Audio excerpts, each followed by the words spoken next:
बिस्मिल्लाहिर्रहमानिर्रहीम। अस्सलाम वालेकुम स्टूडेंट्स, आप देख रहे हैं मेरा यूट्यूब चैनल और मैं हूं मोहम्मद जावेद।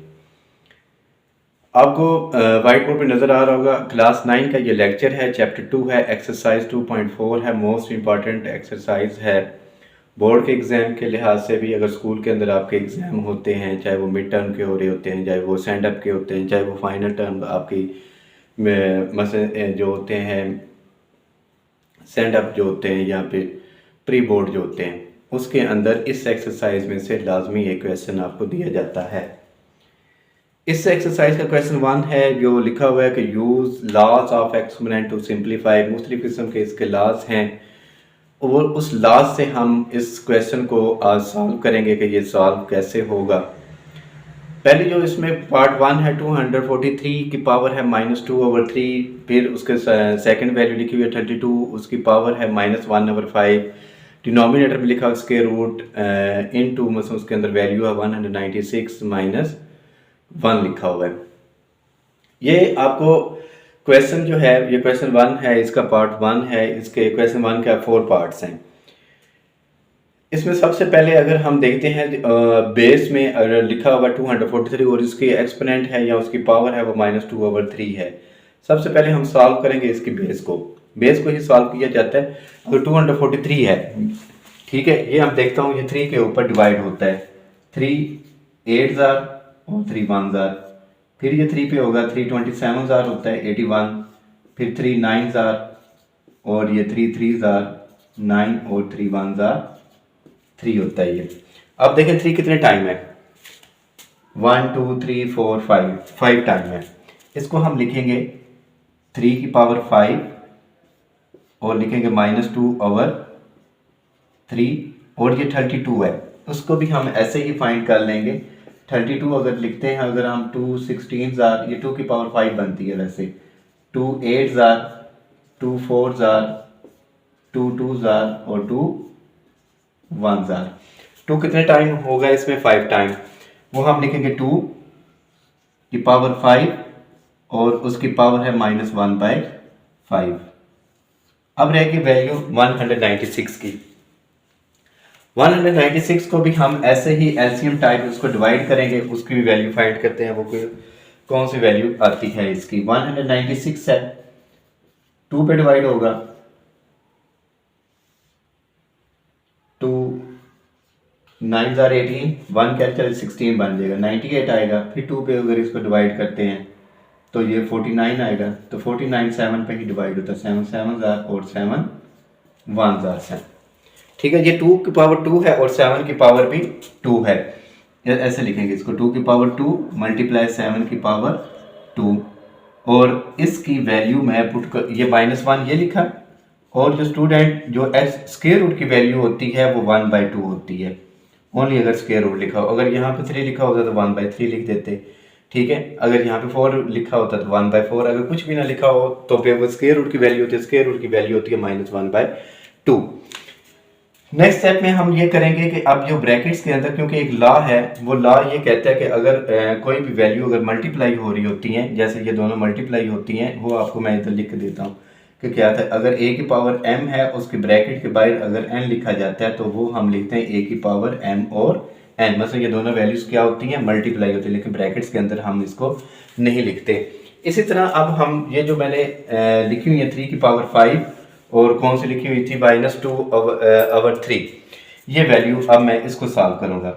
लिखेंगे 3 की पावर 5 मल्टीप्लाई -2/3 और ये 2 की पावर मल्टीप्लाई लगाना है साइन लगा लें, ना भी लगाएं तो फिर भी ठीक होता है। 2 की पावर 5 मल्टीप्लाई -1/5 और अब ये जो 2 की पावर 2 लिखी हुई थी ये मैं वैल्यू लिखूंगा। और देखें ये -1 से मल्टीप्लाई होगा तो 1 नहीं आता है,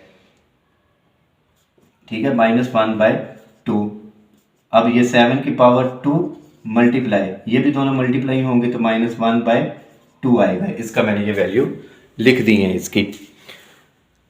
अब जो है नेक्स्ट स्टेप के अंदर देखें, अगर कोई वैल्यू कैंसिल हो रही है, 5 1,000 5 5 1,000 5, ये भी 2 1,000 2 1,000, ये भी 2 1,000 और ये भी वैल्यू 2 1,000। पीछे जो वैल्यू रह जाएगी हमारे पास ये है 3 के पर, ये दोनों वैल्यूज आपस में कैंसिल नहीं होती। इन नॉमिनेटर को हम मल्टीप्लाई कर देंगे, ये 3 की पावर बनेगी -10/3 मल्टीप्लाई 2 की पावर कितनी बनेगी -1 अवर। अब ये 2 की पावर -1 ये भी है मल्टीप्लाई 7 की पावर -1। ये सेम पावर्स हैं, ये कैंसिल हो जाती हैं। कैसे कैंसिल होती हैं मैं आपको बता देता हूँ। देखिए ये 2 की पावर -1 लिखा हुआ था क्योंकि बेसिस सेम है। डिवाइड हो तो पावर क्या होती हैं माइनस होती हैं, लेकिन ये माइनस मैंने बाय फार्मूला लगाया, ये -1 इसका मैंने -1 लगाया क्योंकि इसका साइन 1 का क्या था माइनस का। अब ये माइनस और ये माइनस क्या होंगे प्लस हो जाएंगे। अब ये माइनस का 1 प्लस का 1 2 की पावर 0 बनता है। किसी की पावर 0 हो तो इक्वल टू किसके आती है 1 के आती है। ये इस लॉ के तहत जो है ये मैंने दोनों वैल्यूज को क्या किया कैंसिल कर दिया। ये आपको मैंने समझाया, ये क्वेश्चन का पार्ट नहीं था। इसके अलावा ना फिर हमने एक लॉ पढ़ा होगा जो सबसे लास्ट पे लिखा हुआ है। कहते हैं कि अगर किसी की पावर अगर माइनस में है तो उसको आप उसका रेसिप्रोकल ले लें या फिर उसको पॉजिटिव करने के लिए उसको वैल्यू को हम चेंज कर दें। अगर डिनोमिनेटर में लिखी हुई तो डिनोमिनेटर में लिखते, डिनोमिनेटर में हो तो डिनोमिनेटर में लिखते हैं। लेकिन ये दोनों वैल्यूज नेगेटिव में है। इस वैल्यू को मैं तो ऊपर लिख दूंगा 7 को, ठीक है, और इस वैल्यू को मैं लिखूंगा 10/3। ये नेगेटिव था, साइन उसका पॉजिटिव हुआ। ये भी आप 1 लिखने की जरूरत नहीं है आपको, ठीक है। अब यहाँ पे ये क्वेश्चन कंप्लीट नहीं होता। अब ये 10/3 है। इस 10/3 को आपको मैं समझाऊंगा। डायरेक्ट इसका आप लिख सकते हैं ऐसे 7 लिखें 3 की पावर 3 डॉट लगाकर आप इसकी पावर 3 की पावर 1/3 लिख सकते हैं। आगे इसको सॉल्व कैसे करेंगे, ये 3 की पावर 3 किसके इक्वल होती है 27, और इसको ये लिखा हुआ है किसमें एक्सपोनेंट फॉर्म में। इसको रेडिकल फॉर्म में हम लिख सकते हैं। रेडिकल फॉर्म में लिखेंगे तो ये 3 हम बेस वाला एज इट इज हम स्क्वायर रूट जो साइन हम लगाते हैं उसके अंदर लिखते हैं, और जो 1/3 था इसको हम क्या लिखेंगे यहाँ पे हम 3 लिख देंगे। आंसर तो ये है। अब मैं आपको स्टूडेंट बताता हूँ कि ये मैंने 3 की पावर 3 को 1/3 क्यों लिखा था। देखिए 3 लिखा और डॉट लगाया, मैंने कहा 3 की पावर 1/3 लिखते हैं। देखिए बेसिस सेम है, मल्टीप्लाई हो रही है तो पावर क्या होती है ऐड हो जाएंगी। जिसका डिनोमिनेटर नहीं होता उसका 1 होता है। 3 लिखा मैंने, और इस नॉमिनेटर का जो एक्सपोनेंट जो पावर्स हैं उन इस वैल्यूज को मैं अब सॉल्व करूंगा। अब इसका अगर एलसीएम लेते हैं 1 3 3 होता है। अब ये 3 और ये 3 आपस में मल्टीप्लाई होंगे तो 9 + 1 1 1। देखिए स्टूडेंट 9 में 1 ऐड करेंगे तो 10 आता है 10/3। ये देखें ये जो पावर जो अभी हमने प्रूव किया मतलब 3 की पावर 10/3, ये इसी वैल्यू को मैंने आगे सब्ट्रैक्ट करके इसको लिख दिया था। अब ये लिख कर और इसका आंसर ये लिख सकते हैं डायरेक्ट। अब ये हमारा क्या है इस क्वेश्चन का आंसर है। इस नेक्स्ट इस क्वेश्चन का आगे 2 पार्ट मैंने ये लिखे हैं। इन 2 पार्ट्स को हम सॉल्व करेंगे। ये देखें इसमें अगर आप गौर करते हैं ना आपको कुछ वैल्यू जो हैं x की हैं, ये 2 वैल्यू x की हैं, और ये 2 वैल्यू किसकी हैं y की हैं। ये वैल्यू और ये वैल्यू, ये दोनों वैल्यू एक जैसे मतलब ये दोनों वैल्यूज 8 और 2 आपस में मल्टीप्लाई होंगे। अगर ये मल्टीप्लाई होते हैं 2 8 = 16। अब ये x की पावर 5 एज इट इज मैंने लिखा, ये y की पावर -4 और ये x की पावर -3 और ये y की पावर मैंने 2 लिखा, मतलब ब्रैकेट्स के ओपन कर दिए मैंने, ये लिखी है। अब देखिए स्टूडेंट ये x है और ये भी x है, ठीक है। इस दोनों वैल्यूज को मैं इकट्ठा लिखूंगा। x की पावर ये 5 और ये दूसरी जो है x की पावर -3 है। अब ये y की पावर -4 है और ये y की पावर कितनी है 2 है। बेसिस सेम हो, ये बेस है इसकी, ठीक है, ये बेस है। ये एक्सपोनेंट भी कहते हैं, इसको पावर भी कहते हैं। बेसिस सेम हो तो पावर ऐड होती हैं, ठीक है, मल्टीप्लाई हो तब। अगर डिवाइड हो तो माइनस होती हैं। ये भी मल्टीप्लाई हो रही हैं, बेसिस सेम है। इस पावर्स को हम क्या करेंगे सॉल्व करेंगे कैसे। अब x की पावर 5 लिखा और ये देखें इसकी पावर -3 है, क्योंकि होती तो ये प्लस है, प्लस माइनस अगर मल्टीप्लाई होकर ऐसे लिखते हैं प्लस इंटू माइनस हो तो ये मल्टीप्लाई होकर माइनस ही इसका आंसर आता है। ये माइनस मैंने 3 लिखा। अब y है -4 है, प्लस क्या होगा ये देखें, इसका मैंने साथ प्लस का साइन लगाया क्योंकि ऐड हो रही है, साइन इसका प्लस का यूज़ करेंगे हम, क्योंकि साइन अगर ये माइनस का होता तो फिर मैंने ऐसे जैसे लिखा हुआ था -3 हम इसकी वैल्यू को लिखते। -16 अब ये x की पावर बनेगी 2 और ये y की पावर कितनी बनती है -2।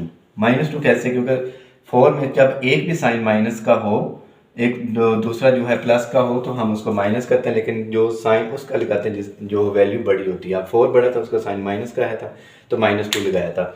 और इसके अलावा फिर सबसे लास्ट जो ला है उसमें ये कहते हैं कि अगर एक्सपोनेंट जो है वो अगर नेगेटिव आ रहा है तो उसको पॉजिटिव करने के लिए हम उसको वैल्यूज़ को कहाँ पे लिखते हैं स्टूडेंट, उसको हम डिनोमिनेटर में लिखा करते हैं, और ये y की पावर हम क्या लिख देंगे 2। ये इसका आंसर है। अब जो क्वेश्चन 3 है, इसको क्वेश्चन को अगर आप गौर से देखें तो आपको ना इसमें भी बेसिस सेम नज़र आएंगी। x है, ये भी x है, लेकिन ये डिवाइड हो रहा है, ये भी डिवाइड हो रही है, ये भी दोनों वैल्यूज़ क्या हो रही हैं डिवाइड, लेकिन इसकी पावर जो है वो नेगेटिव में है। इस वैल्यू को हम सॉल्व यूज़ हम क्या करेंगे, एक्सपोनेंट लॉ से ही इसको इसके ऊपर मैं अप्लाई करूंगा। देखें अभी मैंने कहा था कि बेसिस सेम हो, मल्टीप्लाई हो, इस क्वेश्चन के अंदर तो वो पावर्स क्या होती हैं, ऐड होती हैं। अगर डिवाइड हो तो पावर क्या होती हैं, माइनस होती हैं। x की पावर -2, ठीक है। अब ये इसका साइन हम क्या कौन सा यूज़ करेंगे, माइनस का। अब ये y की पावर जो है वो -1 है, और ये y की पावर ये जो है -3 थी, अब ये प्लस का 3 हो, कैसे, चले मैं इसको ऐसे लिख देता हूँ -3। ये माइनस जो है बाय माने हमने जो लॉ है वो लगाया, और ये -3 जो साइन था वो हमने उसकी वैल्यू पुट की है। अब ये z की पावर है -4। ये देखें z की पावर 0 है, कोई भी पावर अगर 0 आती है, एक्सपोनेंट 0 आता है, तो वो इसमें एक मेरा लेक्चर देख सकते हैं, उसमें मैंने बताया हुआ कि जो किसी भी एक्सपोनेंट अगर 0 होता है तो वो इक्वल टू 1 कैसे आता है, वो आप उस वीडियोस के अंदर भी मैं उसका लिंक जो है इस वीडियो में दे दूंगा, आप वहां से भी उसको देख सकते हैं। और इसके अलावा फिर इसकी पावर जो कितनी थी -3, वो एज इट इज हमने इसकी पावर को भी लिख दिया। अब मैं इसको सिंप्लीफाई करता हूँ, x की पावर बनेगी -6, और ये y की पावर देखें -1 है, ये माइनस और ये माइनस +3, ठीक है, और z की पावर ये -4, और ये इसकी पावर -3 हम इसके लिख देंगे। अब ये x की पावर -6 बनती है, और ये -1 + 3 कितना आएगा, 2 आएगा इसका आंसर, और ये z की पावर -4, और ये इसकी पावर जो है वो -3 हमने लिख दी। इसका लिखने के बाद अब देखें इसके ना आपने x की पावर -6 को भी 3 से करेंगे, y को भी हम 3 से मल्टीप्लाई करेंगे, और z की पावर -4 को भी 3 से मल्टीप्लाई करेंगे। x की पावर -6 मल्टीप्लाई बाय -3, और y की पावर 2 मल्टीप्लाई बाय -3, और z की पावर -4 मल्टीप्लाई बाय -3। अब देखें ये माइनस और ये माइनस प्लस हो जाएगा, 3 6 18, x की पावर 18, और यहाँ पे y की पावर बनेगी -6, और यहाँ पे z की पावर बन जाएगी स्टूडेंट 12 प्लस का आएगा, क्योंकि माइनस और माइनस प्लस हो जाएंगे। अब यहाँ पे ये जो वैल्यू है एक आपको, ये मैं उधर लिख देता हूँ, माइनस की है, इसको हम डिनोमिनेटर में लिख देंगे, x की पावर 18, और हम ये z की पावर 12 है वो एज इट इज हम लिखेंगे, क्योंकि ये पॉजिटिव है, ये दोनों जो नेगेटिव थी इसमें y की पावर -6 उसको हम डिनोमिनेटर में लिख देंगे। इस तरह ये हमारा क्वेश्चन सॉल्व हो जाएगा, ये हमारा आंसर होगा इसका। क्वेश्चन 1 का ये लास्ट वाला पार्ट है, पार्ट 4 है इसका। अगर मैं कहूँ कि इस एक्सरसाइज का मोस्ट इंपॉर्टेंट क्वेश्चन है तो यही होगा इसका। एक और भी है, क्वेश्चन 2 है, उसके बाद क्वेश्चन 3 का एक सेकंड पार्ट आता है। ये पूरी एक्सरसाइज के सबसे इम्पॉर्टेंट जो हैं वो 3 क्वेश्चन हैं। आप कोई भी पेपर उठा के देख लें बोर्ड का, आपको इन 3 क्वेश्चंस के अंदर ही मोस्टली जो क्वेश्चन हैं आपको नज़र आएंगे। चलिए अब इसको हम स्टार्ट करते हैं, सॉल्व करते हैं इसको। अब 81 है, 81 की पावर n लिखा हुआ है। 81 जो है वो 3 की पावर बनती है स्टूडेंट 4, ठीक है, ये n ब्रैकेट बाय लिखा हुआ है, 3 की पावर ये 5 हमने लिख दिया, माइनस ये 3 की पावर है 4n-1।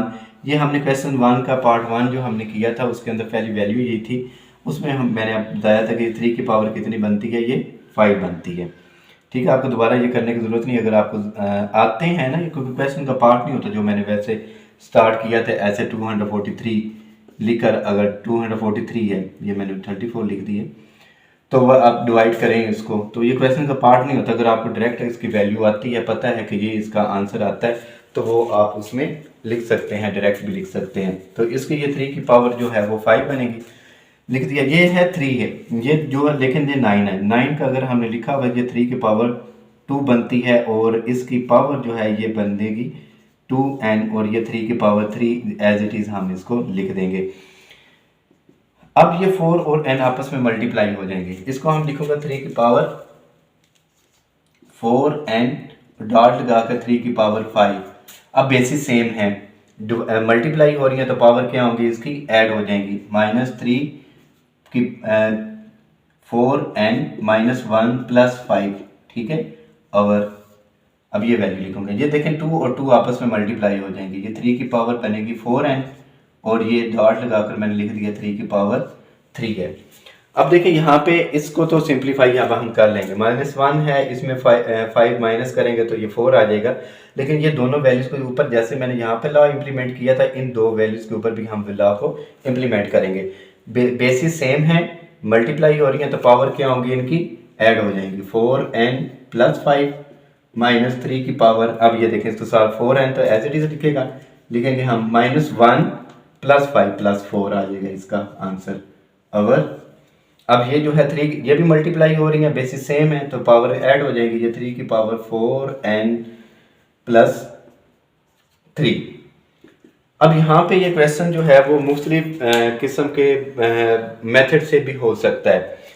कुछ टीचर जो है वो इसको कॉमन लेकर करवाते हैं, वैसे भी कर लें, वैसे भी सॉल्व हो जाता है। अगर कॉमन नहीं लेते, अगर ये एक मेथड मैं आपको बताऊंगा कि जो है अगर आप इसको सिंप्लीफाई, मतलब ये डिवाइड, ये जो होती है ना वैल्यू, ये एक किस्म की एलसीएम है। ये दो नॉमिनेटर के अंदर जो वैल्यू लिखेंगी उन दोनों वैल्यूज का ये एक जो है वो एलसीएम लिया जाता है। इसको हम ऐसे लिख सकते हैं जैसे मैं अभी लिखने लगा हूँ।